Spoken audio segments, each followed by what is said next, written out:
This is the Hammer Down Racing Report. And now your hosts, Scott Hammer, Ron Miller, and Jerry Keyser. Welcome, race fans, to the Hammer Down Racing Report for Thursday, June 24th, 2021. Show number 185. Scott Hammer along with Jerry Keyser, Ron Miller. Jerry's going to be taking over a lot of the show because I'm not sure how long my voice is going to be holding out tonight. Caught in a little bit of a bug, I think. Ron says it's COVID. It's possible. I don't know. It must be. You got to drink. It must be the Corona. The vaccine. I'm vaccinated though, so I guess you can still drink get it. Corona, and then it'll Dos Equis it. Okay. Yeah. This is clear Corona. Oh yeah, it's dripping down my face now. All right. It's a Hammer Down Racing Report coming at you live from the Hammer Down Racing Report home studios, presented by Oakshade Raceway. Coming at you live on Facebook, YouTube, and Twitter. Make sure to like us on Facebook. Follow us on Twitter at Hammer Report, and you can follow us on YouTube too. That's cool. We've been getting a lot of followers, a lot of traction on YouTube. It's kind of surprising. I didn't think people still used YouTube that much, and of course you can listen to us on your favorite podcasting platform, including Apple Podcasts, Spotify, Google Podcasts, iHeartRadio, whatever. Check us out at HammerDownRacingReport.com. Tonight on the show, we're going to be speaking to a couple drivers tonight. We have J.R. Cornett, 14-year-old racer, just getting started in the... It's RJ. Geez. See, maybe my prep's wrong. Sorry, RJ. Yeah, he's right there. He's smiling now. RJ Cornett will be joining us. He's been racing Cory McCaughey's dirt truck. Fremont got his start, actually, the first night out at Oakshade a few weeks back. So we'll be talking to him in just a few minutes. We'll also be talking to late model sportsman driver. I'm going to call him Young Mike since I'm dyslexic tonight. Mike Young will be joining us. Is that a rapper? Young Mike? It could be. I think that's Young MC. I think I just dated myself with that one. Before we get to our racing roundup of all the action and non-action from last week, that is bust a move. You're right. A little slow on that one. I got to thank Oakshade Raceway once again. We're the fastest meet to race, racing every Saturday night. This weekend, June 26th, it's the first Oakshade Attica Late Model Challenge Series event featuring late models, sportsman, bombers, compacts. Gates open at 4 o'clock with racing at 7. General admissions is $14 for that show. Also, Big D's Pizza and Subs, ribs, chicken, and more. It's not just chicken and subs, or pizza and subs. It's a little bit of everything. Give them a call, 419-547-1444. Order online at orderbigdspizza.com. Big on taste, not on price. Also got to thank Real Geese Silhouette Decoys, Millstream Speedway, Ron Miller Race Cars, and, of course, Freeze Frame Photos for supporting the show. Dean Henry, open a store up here in Toledo area. Well, I've got this figured out how we can go see him and actually eat at the restaurant now. I've been thinking about this. He's got to open one up here. Well, I've got a portable picnic table that I can haul up with my truck. We'll order ahead, get there, eat right outside. We could even do the show live from right out front. Oh, yeah. All right, next week. All we got to do is drive to Clyde. Live remote from Clyde, Ohio. I don't have anything on next Thursday other than the show, so I can do that. You okay with that, Ron? Oh, I'm fine. There you go. Making the sausage live on the air. There you Behind go. the scenes stuff. Ooh. We might be in Clyde next week. I don't know. You never know what's going to happen. Organic. Organic, yes. All right. Before we get to RJ, why don't we check out last week's racing action, Jerry? Well, Racing Roundup brought to you once again by Tim Sims. I'm in the home of Tim Sims at the Hillbilly High Banks tonight. Lots of tracks rained out last weekend, including Attica Raceway Park, Lima Land Motorsports Park. Well, Attica was off because of Speed Weeks. Fremont was off. Lima Land rained out. Shady Bowl rained out. It was just bad all the way around. Hopefully, although it's not looking good, hopefully we can do something about that this weekend. Toledo Speedway was in action with Dave Lambert picking up a school bus figure 8 Friday night. Mike Young, our guest tonight, won the ARCA Late Model Sportsman feature.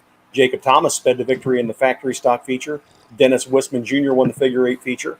Lambert was back in victory lane a second time after winning both the boat figure 8, and Wisman did the same thing, winning the flagpole race. At Oakshade Raceway, Rusty Schlenk became the only 4-time winner of the Barney Oldfield race Saturday night at Oakshade. Devin Shields finished second and Chris Keller third.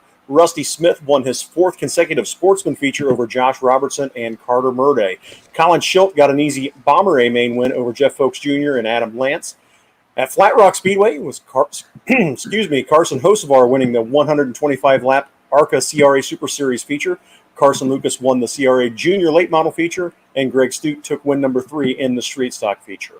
The Lucas Oil Late Model Dirt Series is in action, with Jonathan Davenport becoming the first 4-time winner this season on the Lucas Oil Late Model Tour. The 3-time series champion led flag to flag to win the Optima Batteries Clash at the MAG on Friday night at Magnolia Motor Speedway. Mississippi racer Michael Arnold turned in his best career run in the Lucas Oil Late Model Dirt Series as he finished 2nd. Jimmy Owens was 3rd. Next up for the Lucas Oil Series, Napa Auto Parts Gopher 50 at Deer Creek Speedway in Spring Valley, Minnesota on Friday and Saturday, June 25th and 26th. World of Outlaws Morton Buildings Late Models, Ben Hess scored his 2nd career series win Thursday at State Line Speedway. Brandon Shepard finished 2nd, and Max Blair was 3rd. Friday's event at Thunder Martin Speedway and Saturday's event at Sealands Grove were both rained out. Next up for the World of Outlaws Late Models, the Firecracker 100 at Lernerville Speedway in Pennsylvania tonight through Saturday. World of Outlaws NOS Energy Drink Sprint cars were in action. The 2-time World of Outlaws NOS Energy Drink Sprint Series champion Brad Sweet excitingly ended his month-long dry spell with a Thursday night triumph at 34 Raceway in Iowa.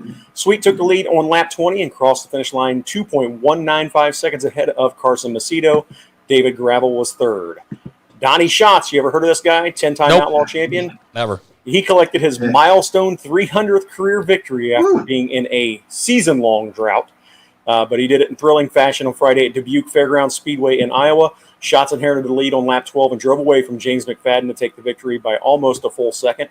Schatz' teammate Kerry Matson rounded out the podium. In a non-stop 40-lap feature on Saturday night at Beaver Dam Raceway, Sheldon Hodenshield raced to his 4th World of Outlaws NOS Energy Drink Sprint Car Series win of the year. Hodenshield sliced past Gio Scelzi in traffic on lap 20 and never gave up control of the race after that, going on to a 2.1-second margin of victory. Carson Macedo finished 3rd. David Gravel didn't feel any pressure to win the World of Outlaws NOS Energy Drink Sprint Series race at the track owned by his car owner at Huset's Speedway. He led 26 of 35 laps on the opening night of the Billion Auto Huset's 50 at Huset's on Monday night. Donnie Schatz finished 2nd, just 29 one-hundredths of a second behind Gravel. Schatz, Tony Stewart Racing teammate Kerry Madsen finished 3rd. On Tuesday night, Aaron Reitzel survived a lap 1 tangle with Carson Macedo to take back off on the restart and lead all 50 laps of the Huset's 50 and pick up a cool $30,000 and give himself a shot at $100,000 this weekend at Jackson by winning that race. Reitzel defended 2-time World of Outlaws defending champion Brad Sweet by 1.1 seconds. Donnie Schatz chased Sweet the entire feature but had to settle for 3rd. Next up for the World of Outlaw Sprints, like we said, the AGCO Jackson Nationals at Jackson Motorplex in Minnesota tonight and through Saturday. And again, if Reitzel should happen to be able to win the Jackson Nationals, he'll pick up an additional $100,000 on top of the $50,000 top prize at Jackson. Flow Racing All-Star Circuit of Champions, Justin Peck won Thursday night at Muskingum County Speedway with Spencer Basin 2nd and Tyler Courtney 3rd. We got rained out at Lima Land Friday for that's the 5th All-Star race, 5th year in a row we've lost our All-Star race at Lima Land. Hopefully next year we can kick Mother Nature in the tail. But the Ohio Sprint Speed Week finale at Portsmouth went off on Saturday without a hitch, and Paul McMahon picked up his first series victory since 2018, and what a win it was, $17,554 to win. Hunter Schoenberg was 2nd, and Danny Dietrich was 3rd. Tyler Courtney finished 4th and rounded out his Ohio Sprint Speed Week by picking up the Speed Week Championship and an additional $5,000. Next up for the All-Star Circuit of Champions, State Line Speedway in New York on Friday, July 9th, and then Sharon Speedway on Saturday and Sunday, July 10th and 11th. In NASCAR action, it didn't matter that Ryan Preece had never run a NASCAR Camping World Truck Series race coming into Friday night at the Rackley Roofing 200 at Nashville Super Speedway. Preece making his first of 2 scheduled starts with the Davis Gilliland-owned team. Chased down and passed. David. Yes, David Gill. I thought it was a hyphenated. I put the hyphen in the wrong place. The David Gilliland-owned team. He chased down Grant Enfinger to win with 7 laps left and drove away from Todd Gilliland to win by almost a full second. Enfinger finished 3rd. Kyle Busch won his 100th career NASCAR Xfinity Series race during Saturday's Tennessee Lottery 250 at Nashville Superspeedway. Busch surged past Justin Allgaier on a 2-lap overtime dash to the finish and drove away by 1.11 seconds at the checkered flag. Harrison Burton finished third. On Sunday, Wait have for you guys it, heard of this folks. Kyle Larson guy? Wait for it, folks. This is big news. You never hear this name. Kyle Larson picked up the win in the NASCAR Cup Series for the 4th straight race. That third guy is consecutive. amazing. It's something else. Have you guys It was seen his that third meme straight going around? Mustang race. His weekly schedule. Yeah. Give Sunday Yes, win, then Monday find or I don't remember if it was Monday or Tuesday. Go to a dirt track, win there. Wednesday, find Finish another second dirt at a track. dirt track. Yeah, finish second just to show that you're not good. Not perfect, yeah. Yeah, that's it. Then win Well, again and win again. Repeat. Did you see the news that came out about Joe Gibbs Racing after this win by Larson on Sunday? That Joe Gibbs thinks there's something illegal Yes, and NASCAR came out and flat out said they've been double checking Larson's over car. that car. Yes, Jerry, The still- driver. The driver's illegal. I have seen Kyle Larson stuff that car into a corner on a line that nobody else will run and drive away. Absolutely. He's phenomenal. His butt cheeks are as talented as anybody's ever seen. That's a agree quote from 100%. Ron Miller. That should be a T-shirt. That is. Butt His cheeks butt are cheeks are as talented as anybody's. There you go. Well, hopefully someday we'll get to see Kyle Larson in an Indy car or an F1. I would love to see how he would handle those cars and just He's running out of things to prove at this point. Right. Well, you know, AJ Foyt. Other than the championship, he could Yeah. get a cup championship. He still hasn't done that. Yeah, even if he doesn't, I mean, you look at the wins he's tacked up this year, the stuff he's done dirt-wise in the last year and a half, you can't doubt the kid at all. He's something else, period. He's the best pure talent I think I've ever seen in my lifetime. So, but with that said, it was his third straight points victory. Ross Chastain used the risky pit call to his advantage, allowing him to grab a career-best second-place finish, and William Byron finished third, gave Chevy a sweep of the top 3 positions. Larson's teammate Chase Elliott, who was originally scored 13th at the finish, was disqualified when NASCAR discovered 5 loose lug nuts on the number 9 Chevrolet. That's kind of scary. Next up for the Cup Series, Pocono Raceway doubleheader on Saturday is the NASCAR Cup Series race. I'm not sure what the name of that is. And on Sunday, they do the Explore the Pocono Mountains 350. A little bit of different lineup procedures for those races. I don't know if we got that in the news or not, but if you feel like it, check that out on NASCAR. They have a formula they're using to line them up. I know that Kyle Larson will start on the pole of Saturday's race.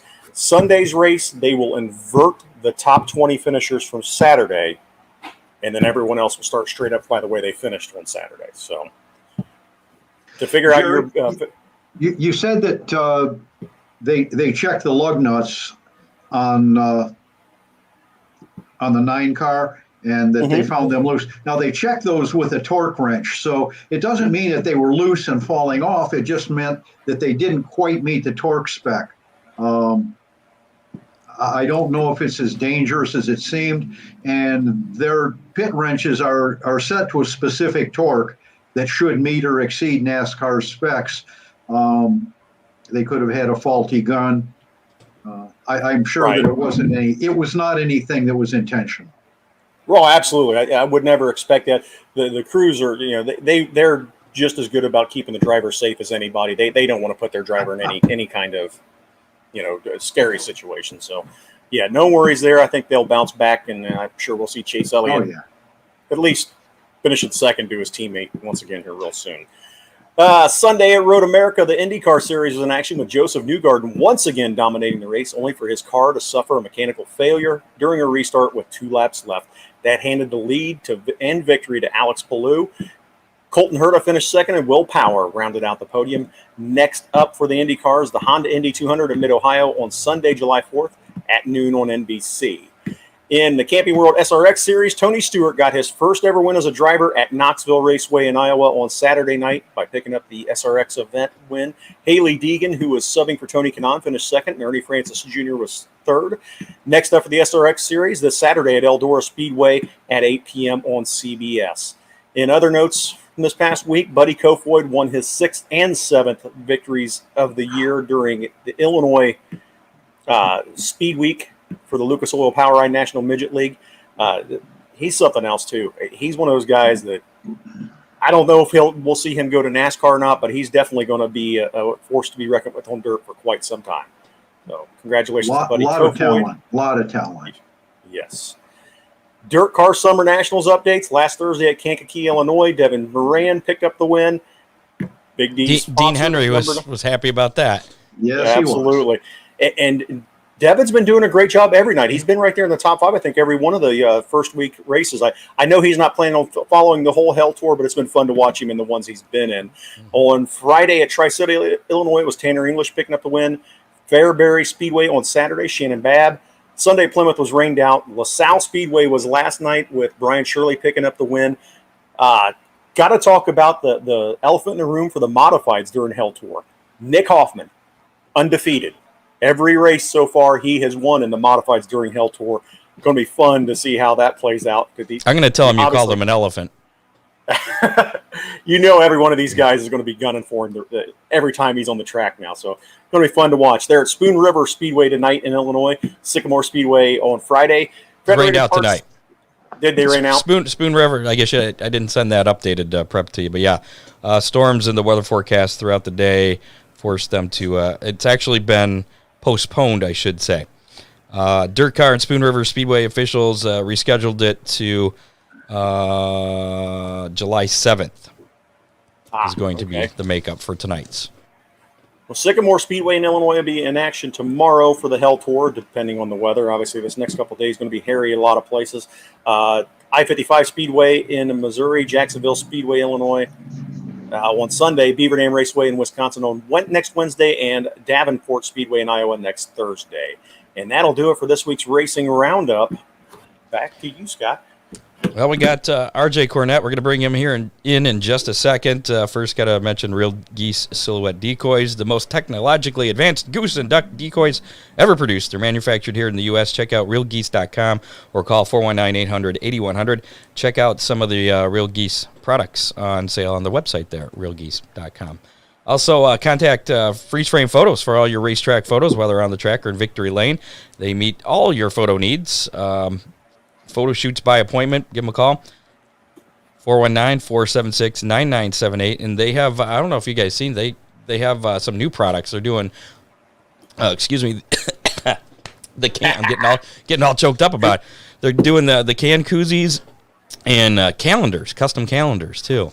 Which I thought I kind of want one of those calendars, but I don't know if I kind of do too. Pictures of me when I was up there. I mean, that might make a good Christmas present for next year. You know, wait till the end of the season, get all. I don't know. That's Freeze Frame Photos, 419-476-9978. Well, we've made them wait long enough, so we'll bring RJ in, or JR, as I like to call him. Quick homework assignment for one of our listeners. Jerry mentioned Ben Hess having won a race. I'd like to know if that was the Ben Hess that used to drive for Target Expediting in the ARCA series, or if it's a son or some relative. I'd like to know. Wait, there's something the professor doesn't know? Well, Ben Hess just sort of faded away after a pretty successful career in the ARCA series. And I'd like to know if he's coming back or some family member is there. Alrighty then. Well, we got Royce Cornett with us. You gave me the big screen here. I gotta put on a show. You're on the big screen now. Nobody wants to see our faces. We're here all the time. Nobody wants to see us. They're all here for you. For radio. Yeah. That's why we prefer people that just listen on the podcast and don't actually watch this, but it happens. I don't even know why we started doing video. I think it was just because we had cameras and we had the option. We were like, what the hell? Yeah, some old men that wanted to talk, and then people wanted to see them talk. Old men. Did you hear that? He called us old. Yeah, coming from a 14-year-old, though. My goodness. So, RJ, you started off in Go-Karts, right? And yes, just recently made the transition to full-size, not stock car, but stock truck, I guess we could say. Yeah. Give us a little bit of a background in your Go-Kart experience before we talk about doing the dirt truck thing. Well, I started racing Go-Karts when I was about 5 years old. At my first race ever was at Fremont Raceway Park, the dirt track in the back. It used to be Hasselback Speedway, the asphalt out front. Well, we went in the back with pretty much a yard cart for my first time, and I ran between the heat races, the intermission between the heat races and between the features. And the next week we went back with the race cart, and man, I got beat so bad, I didn't know if I ever wanted to do it again. And then I started running the asphalt road course at Palmyra, and ran at Fremont and Palmyra for a couple of years. And Martinville Raceway reopened during, I was probably 14 now. I was probably 9 or 10 and started running there on a weekly basis. And now, during this time, RJ, did you upgrade your equipment at all? Oh yes. Well, I started on a 1998 Badger. It was a straight rail cart on dirt. We were hurting bad, and we got on a 2011 Seraph, and I still run that go-kart today in the open class at Palmyra. But Palmyra closed, the asphalt closed, and we just ran dirt only. And I won a championship at Fremont, and I finished second in a point series between Fremont and Martinville. And when I was 9 when I started running adults. I was 9 years old. I was really heavy. I was a chunky kid. So I couldn't make the weight rule for the junior classes. I had to run a heavier adult class because I couldn't get my fat self to get down to 310 pounds in a go-kart. So RJ, your dad had a very successful career in pavement racing. What were his thoughts about you going to dirt and apparently doing very well with it in the karts? What? On a flat cart compared to a quarter midgets run asphalt a lot more than flat carts. Right. Do. So around here, we were forced, if I wanted to race go-karts, I was racing on dirt, and that's just how it was going to be. So he didn't have a problem with that? Not really. Not that I could tell as a little boy, And now with the success we're having, I don't think he minds at all. But it was still to this day, a lot of people ask me why.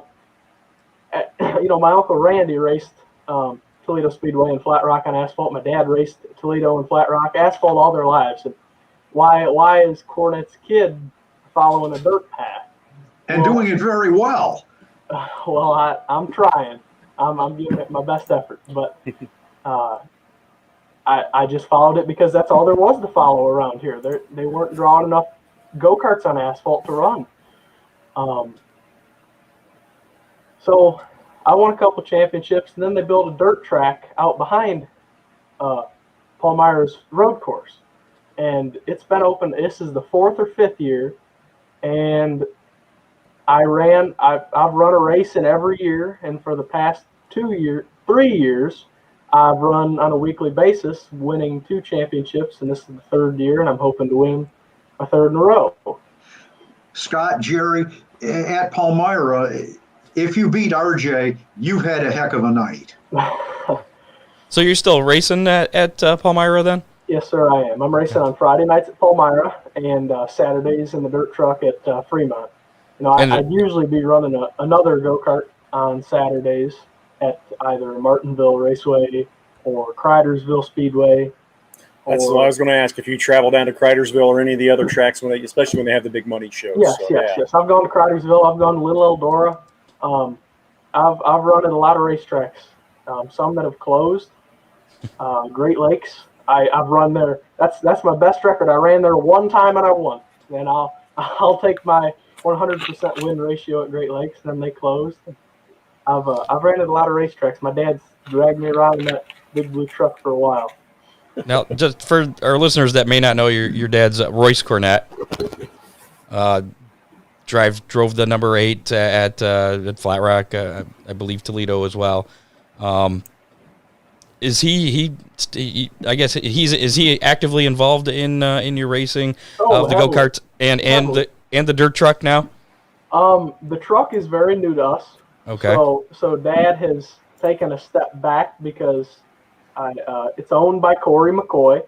He runs the 911. You can see the professor's shirt, and I'm driving his old truck, 36M. So yeah, there he is, looking great. And I'm running his old truck, the 36M. So I feel like if we own the truck, my dad would be a little more comfortable, just because it's ours. But for now, we're very green. I'm very green. My dad ran asphalt all his life, so he likes to watch. So how did you get you and Cory get hooked up? Oh man, so I was getting ready to go out for a heat race at Palmyra, and I got my helmet on, I got my jacket on, I got my gloves on. I'm ready. I'm ready to get in it. And Cory walks up to me and goes, "How would you like to drive my old dirt truck?" And well, just out of the blue. Oh yeah. I had saw him talk to my dad, or I had seen him talking to my dad earlier, but I didn't think much of it, And he walked up to me and he asked me if I'd like to drive it, and I was like, yeah, like a kid in a candy store. And from then on, we just one thing at a time. So your first race was at Oakshade a few weeks back. Yeah. And you ended up finishing second in the B main, and actually you looked pretty strong out there. I mean, how much confidence did that give you going back to Fremont with that truck?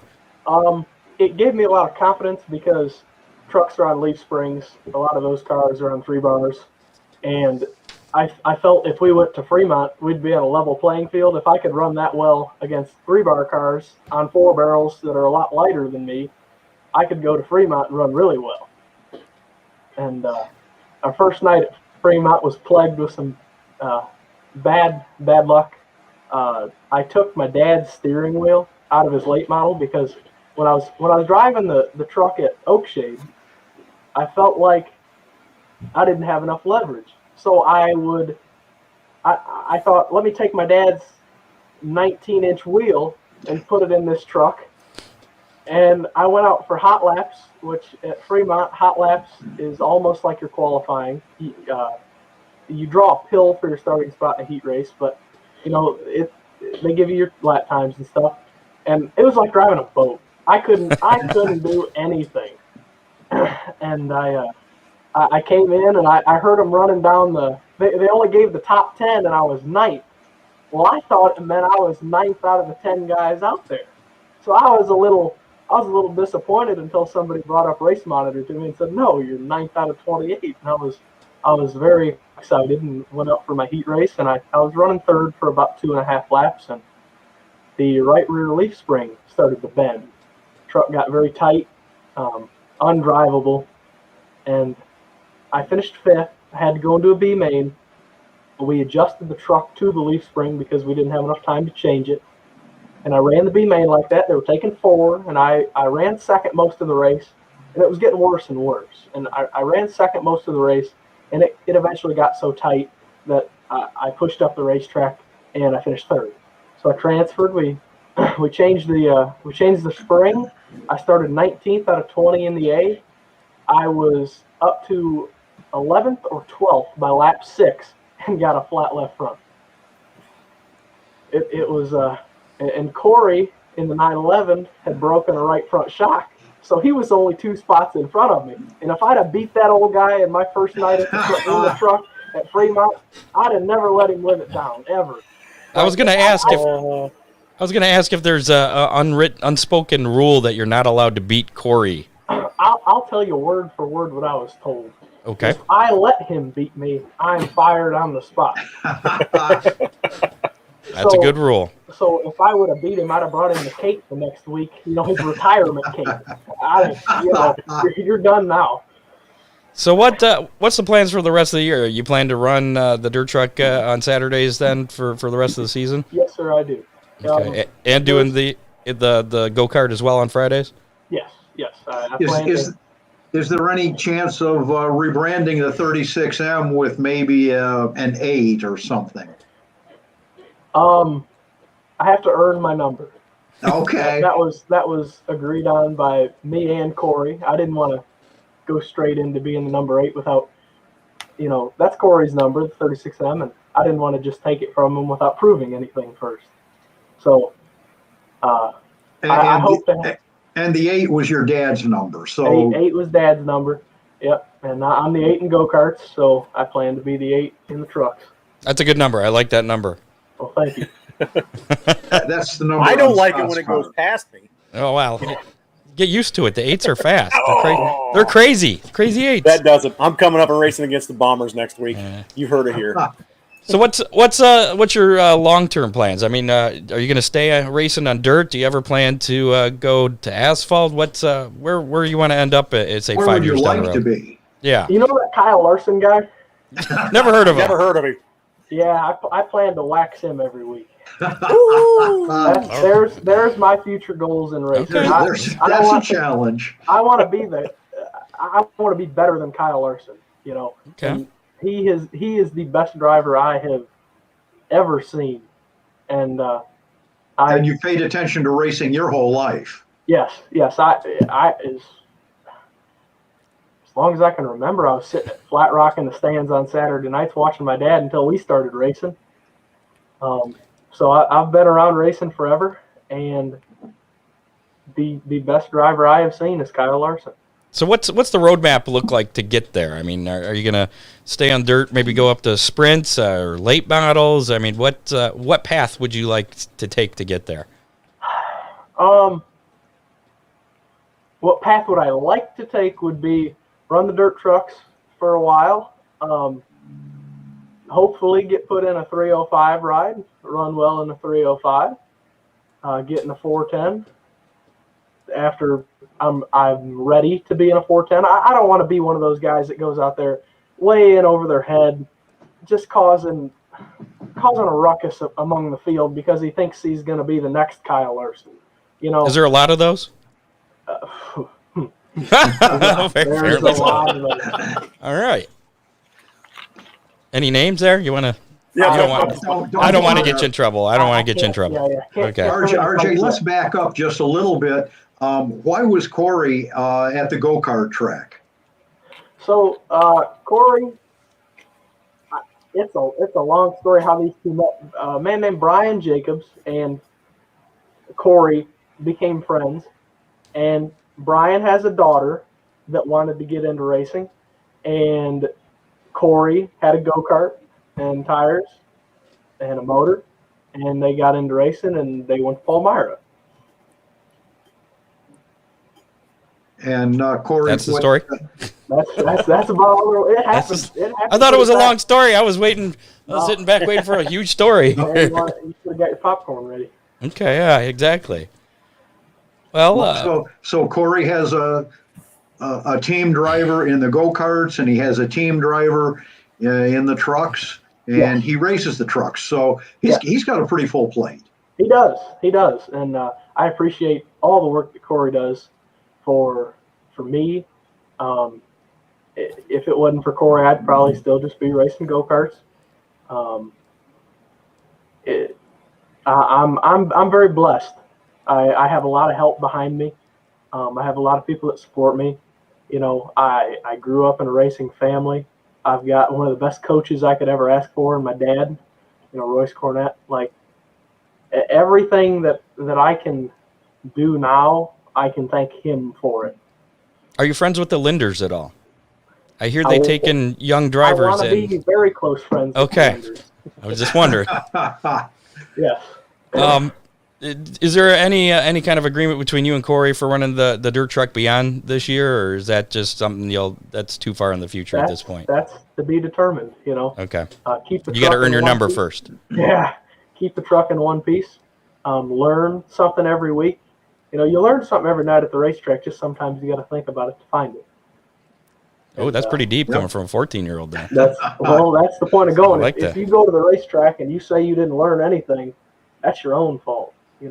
Scott, he's a 25-year-old masquerading as a 14-year-old. Jeez. Right? Nice. I guarantee Rusty Schlenk goes to the racetrack and learns something, even if it's the littlest thing. He learns something every night. Nobody's ever perfect. Nobody will ever be perfect. Kyle Larson learns something every time he goes to the racetrack. I'm usually learning what not to do when I go out. Well, that counts. That does. If you're running in the back with the squirrels, you'll learn a lot. So I got one last question here before we let you go. Where does the name Banjo Man come from? I play a banjo. You do play a banjo. I play a banjo. Yeah. Do you have a banjo near you right now? Not near me right now. Oh, I want to hear some banjo. No, I don't have Dad, it bring right the now. banjo. Do you play it at the track at all? You bring your banjo with you? No. I've played a few times though at Palmyra and such. But no, it's usually not right on my hip. That's a heavy instrument to drag around with you. I gotcha. Years ago, Marty Robbins, country singer, but he was also a NASCAR racer. And during rain delays, he was known to break out his guitar and entertain the fans. Yes. Well, Marty you Robbins, may have your opportunity this weekend. I'm just saying. I don't know. But anyway, I don't know if you know this, but a lot of our guests go on to win the next race they're in. It's probably about an 85%, maybe 90%. It's not scientific, but that's usually the percentage that goes on to win their next race after coming on the show. So I was talking to Cory, and he was talking to me about something that I'm going to learn when I'm on the show, and I'm trying to figure out what he's talking about, and he was tormenting me with it. He would not tell me what it was, and his girlfriend Katie, she told me, and I guess I got some shoes to fill. Got some shoes to fill. Yes, you do. Do you want to give a shout out to any of your sponsors? I do.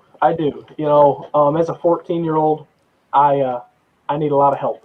I can't do a lot on my own. First and foremost, I got to thank my dad, and I got to thank the good Lord for giving me the ability to race and the ability to be doing what I love to be doing. Rich and Karen Filatowski from Green Valley Campground in Morenci, they're my number one sponsor in Go-Karts. Sherm Kimple, he builds my motors. Running in an open class where you can run any motor you'd like, horsepower is needed, and he always provides. Nathan Bevard out of Hillsdale, he's our fabrication. He's our chassis tuner. He's best in the business. DK Products out of Adrian, another sponsor. John Sizik was the first person to hand me money for the truck. Well, handed me money, which I handed to Cory for the truck, which was handed to Ron Miller for the truck. Yes. So Ron Miller's profiting from you. All right. yes, and Brian Norton. See, it pays to have friends. Yes, it does. Brian Norton got me a new set of gloves. My go-kart gloves are pretty much in holes, and he got me a new set of gloves for the truck, bright red, so everybody can see my mistakes if we go live, you know, with my hands. And Keith Nelson, my Uncle Randy, and my stepmom Tiffany, Cory, especially Cory, and the whole Cam Racing team. You know, without them, I wouldn't be in a truck or a car of any sorts. DDH Farms is a sponsor on the truck. Central Collision. I hope to stay away from Central Collision, but if the truck gets torn up, torn up too bad, that's where it goes. And I just hope to continue racing for a long, long time and be a household name like Kyle Larson. Did you have all your sponsors written down there? Dad wrote them down. Well, that's good. See, it means you're prepared. That's good. Proud of you.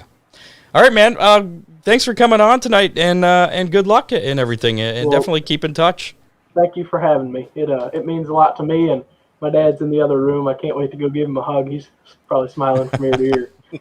So awesome. I hope he's listening. Oh, he is. He is. What he can listen to anymore. He's getting deaf. Whoa. Oh. You gotta stop picking. Here's a little bit of advice. Stop picking on the old people. They know a lot. They're pretty wise. Yeah. That happen, that hearing thing happens to a lot of seasoned racers. Oh, what were you saying? What? I'm coming. All right, RJ. We appreciate it. You take care. Thank you for having me. You guys have a good rest of your show. Thank you. Good luck this weekend, RJ. So, RJ What a Cornett there. kid. Yeah. How about that? Told you it'd be a good interview, Scott. Yeah. I never doubted you.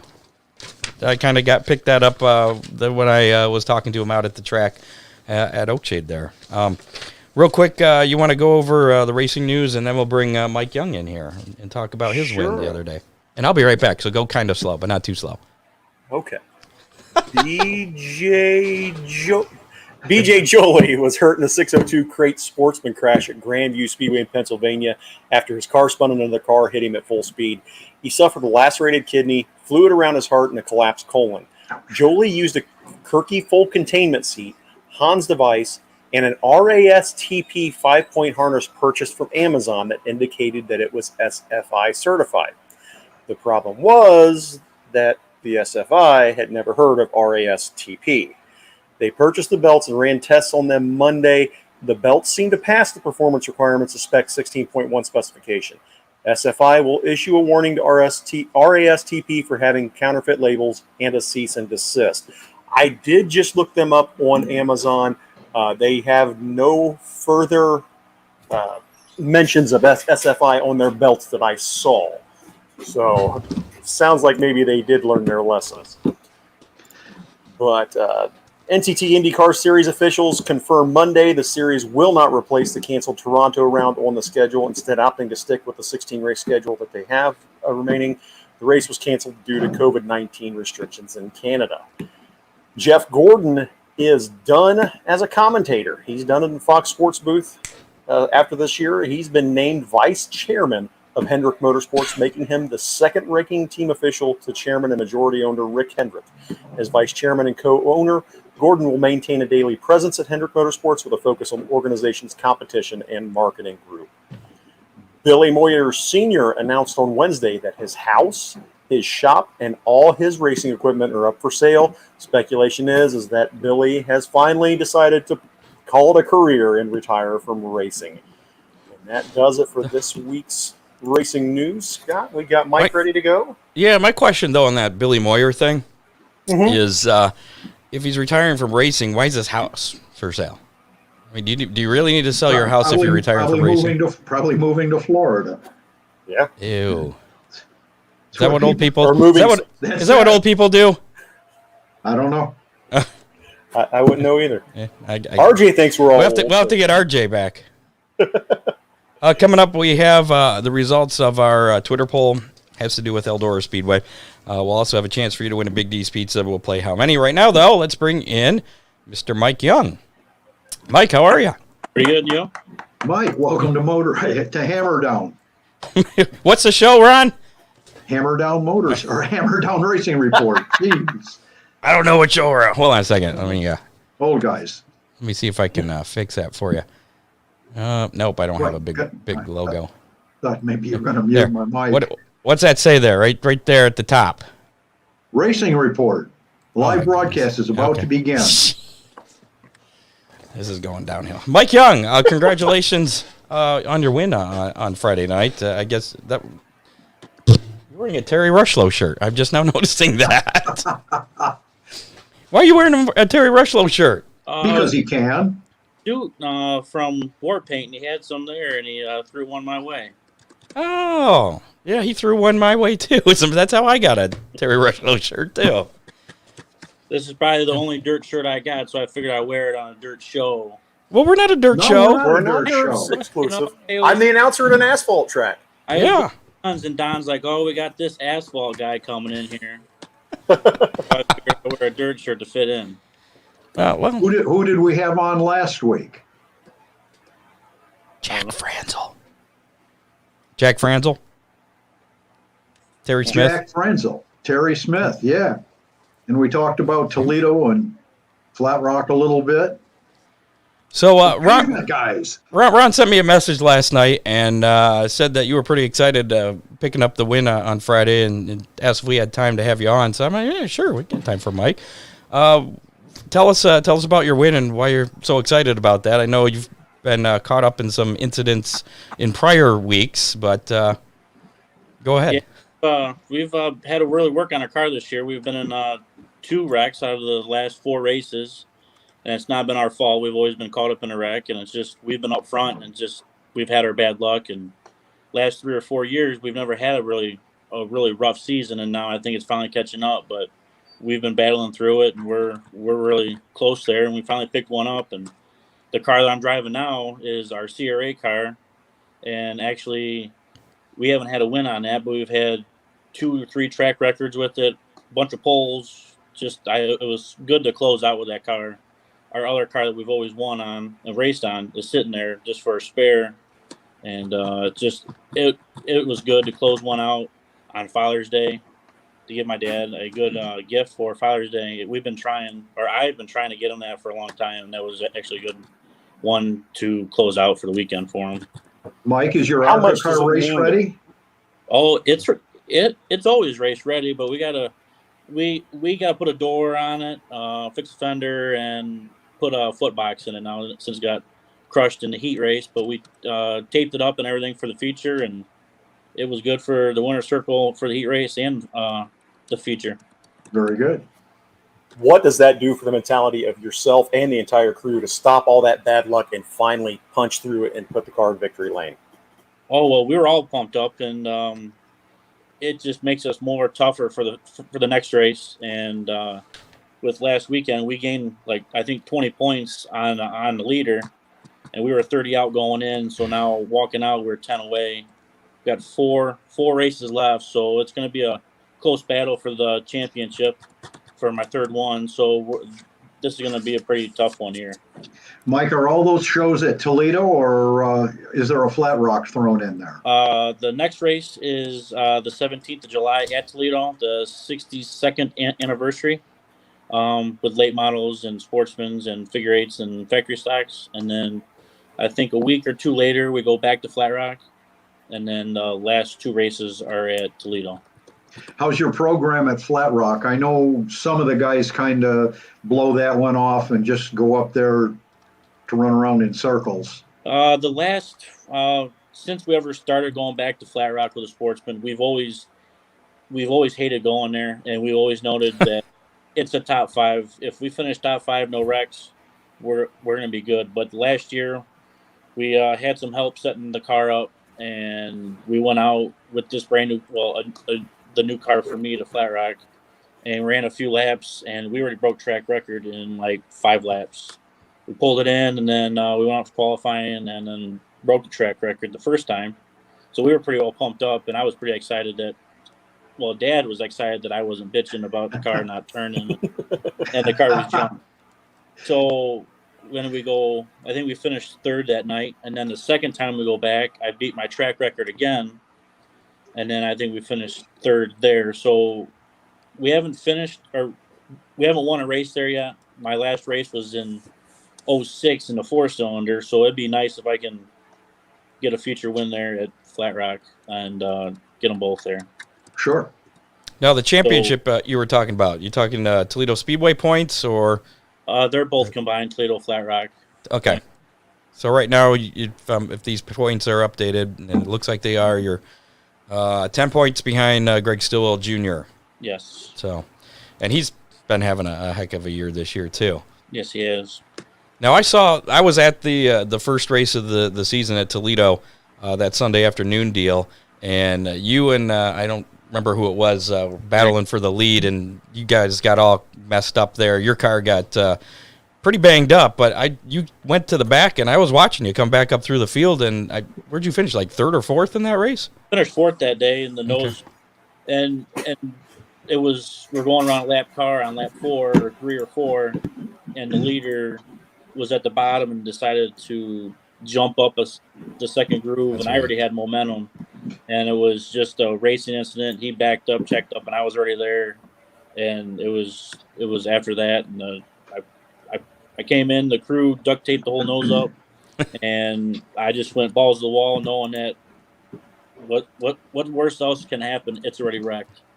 So how bad was it? Was there suspension damage or anything? I mean, how bad was it? The suspension wasn't damaged at all. It was just the nose swung over, so the arrow for the nose wasn't even there.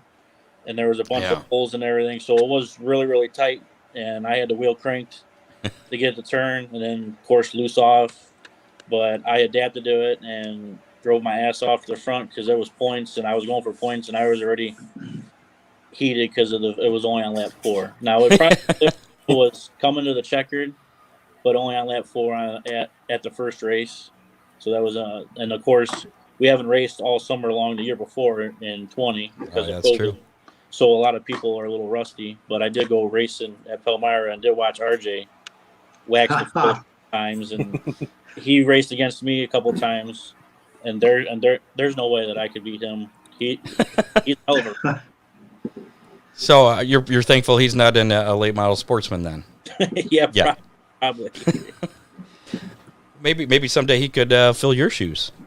He might be like I told him. I said I watched your dad race, and it'd be cool to see you back in a super late model in the 8 and run your dad's number at times. Sounds like he wants to go sprint car racing, a little different direction there. Yeah, I think that's where a lot of people are going right now is the dirt, and the pavement's kind of falling off a little bit. How about you? Any thoughts of testing the dirt? I mean, I ran dirt last year, and I'm not a dirt racer, and I hated dirt. It's messy. It's messy. You got to clean a car every week. Yes, you do. Clean. What? But you don't have to put 4 new tires on it every night. No, you don't. You can hammer the sheet metal around, and I mean, if I'd get a ride, I would for sure definitely hop in, and I for sure wouldn't turn that down. Yeah. But I don't see myself buying a dirt car to go race dirt. God, just speaking of the tires, what's the tire situation for you asphalt guys? I know things are getting weird in all of racing as far as tires go. Yeah, Scott went last week to Hoosier to pick some tires up, so we had new tires there, but the stagger wasn't right, but everyone had a run on them, so it was an even playing field. I guess we did get our tire batch shipment in. So this week only street stocks and figure 8 guys can buy them. Us sportsmen have to wait the week before just to make sure there's enough tires for everyone. So there's not guys buying 2 or 3 sets to stock up. So does that affect how you go about the races then? Do you try and save tires a little more? Or? Not me. I don't try to save. Okay. Tires are gonna win the race more than used tires or not. Yeah. So we usually buy the tires the week before and then play with them all week long, make sure they're sized right. So you have the perfect match set for your win, your feature. So what's your next race coming up? We're off for a couple weeks. Our next race is at Toledo, July 17th. I think it's a Saturday night. So you have some time to get ready for that and enjoy your win. Yes. And any thoughts of catching any CRA races this year? Not this year. I'm more concentrated on the championship. But next year, I'm gonna step back and not run a full season at Toledo. I'm gonna pick and choose when I want to race and go run some CRA events. There's a couple of tracks down in Columbus, like Killcare and everything. When I ran trucks, I want to go back and see how Shady Bowl and see how good we are to them guys down there. Just to try something different. Okay. Any sponsors you want to give a shout out to before we let you go? The guys that always help me most is Todd's Guns, Ray's Door, Bayless Buick GMC, Denny's Timeout Tavern, Jugs Bowling Center, Photos by Cayuth, Remax Preferred, One Stop Speed Shop, and then of course Dad, Jimmy, Billy, and Michelle. They put their time in throughout the week, so I can go have fun on the weekend. And I enjoy it. And I did have a cheat sheet. Yeah, I saw that. That's all right though. I mean, that's good. You're prepared. But that Cayuth, is that how you pronounce his name? Cayuth. Yep. His photo. I see his photos all the time on Facebook and videos and stuff. He does a hell of a job, and Yes, he does. And he puts 8-9 cameras on or wherever I don't complain. And he goes home and edits it, and he enjoys putting cameras on there. Like we went to Winchester to 400 when I ran, and I think he had 9 on my car. And then on Sunday, he's seen like 12 or 13 on Johnny Van Doren's car, and he was pretty upset that he got. But he came back with a lot more cameras the following year on other cars and everything. So he's really enjoying this, and really doing his job, what he really loves to do. He does it well, and you do your job well as well, and that's a lot of wells. Good luck. Do me a favor. That guy you mentioned from the bowling center, bring him out to a dirt track near us some Saturday when you're off. I'll have to see if I get Steve and Jay and Tony out there one night. That'd be cool. I've been inviting him for a long time, and he keeps saying, yeah, I'll be there. And maybe if you grab him and buy him a hot dog, he'll be there. Yeah, probably. $1 hot dogs. That's it. Well, that's cheaper than Toledo and Flat Rock. There you go. All right, Mike, congratulations again on your win, and good luck on the next race. And like we were telling RJ there, you better get a win since you were on the show. Yeah, I think the first time I was on here, I got my first 300 the night before, that night that Ron came to me and says, "Hey, you want to be on my show on Thursday?" I was like, "Yeah, sure." And then I go out and bowl a 300 the first game. Yay! Works in bowling too. Who knew? All right, Mike. Well, thanks for coming on. We appreciate it. Thank you. Yep. See you soon, buddy. It's Mike Young. And what we got coming up next, Jerry? Oh, next I'm putting you on the up- spot. Oh, how about That's got our How Twitter many? results? Twitter results yeah, first. Twitter results. We got to check out the Twitter poll results for this week real So- quick. Is your voice going to hold out if I bail out of here on you? Yeah, I think I'm going to make it here. If not, Ron right. can carry us. Well, everybody have a great night. Also, real quick before I go, shout out to Jordan Conover making his debut in a late model last week at Oakshade and doing a tremendous job. Second quick overall, ended up 14th in the A main, loaded it up in one piece. Can't say enough about that young man.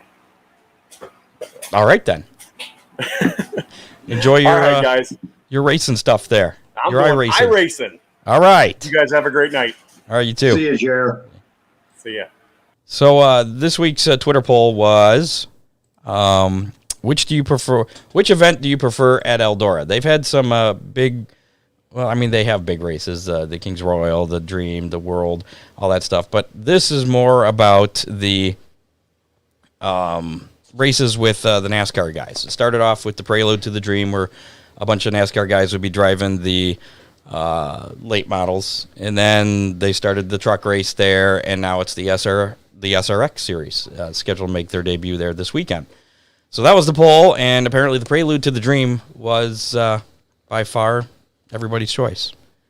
73.3 as compared to 13.3. And I agree with that. I enjoyed going to the Prelude to the Dream. I was at the very first one, and you couldn't really tell who was in each car because they were borrowed late models that you'd see are all around here. Right. So, But the announcer kept you up to date. We were over in turn 3 and we couldn't hear. So it was a guessing game. But the second year, I think they painted the cars or did wraps so they looked like the NASCAR like counterparts. Cars. Yeah, exactly. So make sure to follow us on Twitter at Hammer Report, by the way. Got to thank Millstream Speedway, still sponsor. I haven't talked to Scott Warner in a while, so I have no updates on Millstream Speedway. So make sure to follow them on Twitter, Facebook, or their website, millstreamspeedway.net. As soon as we get any information on what they're trying to sort out there, we'll pass that along to you. And also, don't forget to give Ron Miller a call there at Ron Miller Race Cars. I got in just under the wire last night, working on the car, needed a switch. And I called I didn't call 734-856-7223, but I could have. But if you had, it would have forwarded to my cell phone. Anyway. There you go. Race cars, parts, safety, equipment, service, everything a racer needs. So last week's how many All-Stars were going to be at Lima Land, plus the number of late models at Oakshade for the Barney Oldfield. Well, the number of All-Stars at Lima Land on Friday was 0. And the number of late models at Oakshade was 37. So, Mr. Miller, you picked 45 and were closest. So you're the in-show winner. Again, yeah, you're on a streak here. And online, Kurt Dickey picked 38. He was pretty close there. He was Good the closest job, one. Kurt. So he wins himself a Big D's pizza. Make sure to get a hold of Dean Henry and get yourself hooked up with that free pizza. This week, and maybe before we do this week's How Many, I should play back our Ryan Weekman's Weekend Weather Pit Stop. Yeah. I think I should do that. All right, we're going to take a little break in the big Pay attention to this, because this has to do with how many. Ultimately, you will be tested. Pretty much, yes. So here's Ryan Weekman, the Weekend Weather Pit Stop. Here is your Weekend Weather Pit Stop forecast. I'm First Alert meteorologist Ryan Weekman. A warm, muggy day on Friday. Scattered thunder showers become more likely, especially by the afternoon. Could put those races at Limaland and Attica in jeopardy. Saturday, the races further to the south, down towards Fremont and New West and Eldora. Chances for some rain showers there, maybe a bit higher than the other places like Flat Rock and Oakshade. Either way, scattered thunderstorms likely throughout the day on Saturday, especially later in the afternoon. Highs there in the mid-80s. This has been your Weekend Weather Pit Stop forecast. I'm First Alert meteorologist Ryan Weekman. There he goes. As fastest meteorologist I know. Yeah. So this week's How Many is how many tracks of, and these are there's seven tracks: Attica, Limaland, Oakshade, Flat Rock, Fremont, Sandusky, and Eldora. Those are the 7 tracks. Of those 7 tracks, how many will not get rained out? Or in other words, how many are going to be racing this weekend? How many will go on as, not as scheduled, how many will be racing this weekend? Because I believe one of these tracks has a rain date. So that's kind of the wild card. So how many of these tracks will race this weekend of those 7? So we could have a pretty close match Weekend here. being Friday, Saturday, and Sunday. Correct. Okay. Yes. So, and we'll have to spin Big D's pizza wheel if we get a tie, which is very likely with only 7 choices. And if you pick 8, you've already lost, so you might as well just throw your vote out at this point. So, Ron, you won last week. What's your pick? How many tracks are going to be running this weekend of those 7? One. Care to throw out which track that'll be? No, I just... No. It's my lucky number this week. All right. Well, then I'll go with 2. Simply because you picked 1. And now my pen doesn't work. 2. Okay. So if you want to play along, a chance to win a Big D's Pizza, put your guess in the comments of our Facebook Live or YouTube Live. And we'll give you until noon on Friday for that. So if you're listening to us on iHeartRadio or Google Podcasts, whatever, you can still get in. Just log on to Facebook or YouTube. Put your guess in the comments there. As long as you get it in before noon on Friday, then you're eligible to win that Big D's Pizza. Mrs. Miller had a guess, but I stole her number, so she's going to have to check back in with us on another number. How about we give her 3? Or 0. Oh, I guess. Okay. Well, yeah.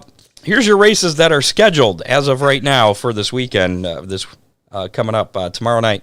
Of course, Limaland Motorsports Park. It's Meet the Drivers Night, featuring the NRA 360 Sprints, modified stock cars. Gates open at 5, racing at 7:30. General admission is $12 there at Limaland. Attica Raceway Park also scheduled to be in action tomorrow night.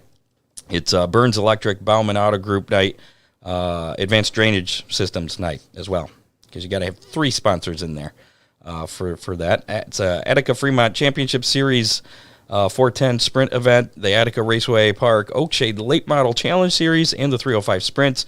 Gates open at 5, racing at 7:45. General admission is $18 there at Attica Raceway Park tomorrow evening.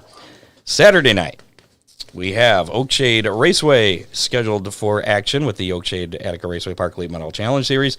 Sportsman Bombers and Compacts. Gates open at 4, racing at 7. General admission is $14 and $1 hot dogs. Flat Rock Speedway. It's UAW Local 3000 and Autograph Night, as a matter of fact. So if you want to get some autographs, show up there a little early. They're going to be doing that at 6 o'clock on Saturday night at Flat Rock.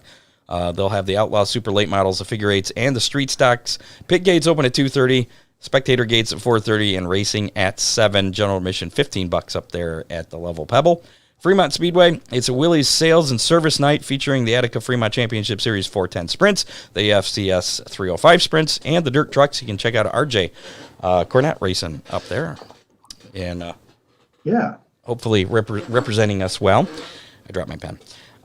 Gates open at 4 o'clock, racing at 7 at Fremont Speedway on Saturday. Sandusky Speedway in action with the modifieds, pure stocks, renegades, beginner stocks. Pit gate opens at 3, main gate at 4, racing at 7 p.m. General admission at Sandusky is $12, and then Eldora is scheduled for action on Saturday night with the Camping World SRX Series, and USAC Silver Crown Series will be in action as well, with gates opening at 3, racing at 8 p.m., and I believe they're probably going to be starting out with the SRX Series since that'll be live on CBS, which is WTOL Channel 11 here locally in Toledo, where Ryan Weekman's from, so supporting the local channel.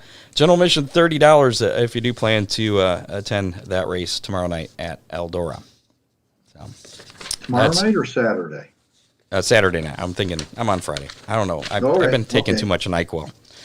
That's Saturday night. Just catch the Oakshade, Flat Rock, Fremont, Sandusky, and Eldora on Saturday. And then you got Lima Land, Attica on Friday night. And that's pretty much it for this edition of the Hammer Down Racing Report, I think. Yeah. Did I miss anything? Oh, Hammer Down Hotline. Forgot about the Hammer Down Hotline. We did get a call, but it was about RJ, and we already asked that question. And it came in like 2 minutes before we went on the air. So if you want to be on the show next week, feel free to call the Hammer Down Hotline anytime, day or night. Right there's the number for you, 419-318-3081. That's 419-318-3081. And if you call well before the show, that's better. 6:30, I probably stop checking next Thursday. If you call before 6:30 next Friday, there's a chance you could end up on the show just for calling that number. Weirder things real happen. Good chance. Yeah. I want to thank our associate producer, Dave Kemmer, field correspondents, Matt Swander, Doug Dock. I'm going to throw John Young on here, too, because he sends me a bunch of stuff, too. Make sure to support our sponsors once again. Oakshade Raceway, our presenting sponsor. Real Geese Silhouette Decoys, Millstream Speedway, Big D's Pizza, Ron Miller Race Cars, Free Frame Photos. And, they make this show continue to go. Real quick, Scott, Ron Miller Race Cars got its shipment of Towel City tires for the Oakshade Bombers in yesterday. Good inventory there. And we've got quite a few of the American Racer tires that the guys at Fremont love, and some of the Oakshade Sportsman cars are learning to love. Okay, then. We've got them. Make sure to check out HammerdownRacingReport.com. All the information you need there, how you can listen to us, how you can contact us, how sponsor information, all that good stuff. And that's it. That's it for this edition of the Hammer Down Racing Report. I want to thank RJ Cornett for coming out, Mike Young as well. We'll have another guest or two next week. Not sure who yet. I like to wait until after the weekend and see who did something this weekend and then come up with a guest, at least during the race season. Both of today's guests, really great racers. Pleased that we had them on, and urge you folks to get out and watch some racing and support those guys. Yeah, and definitely get out and support your local track this weekend. Hopefully we have more than how many Ron and I picked that will be running this weekend. Hopefully Mother Nature, maybe Ryan will be wrong.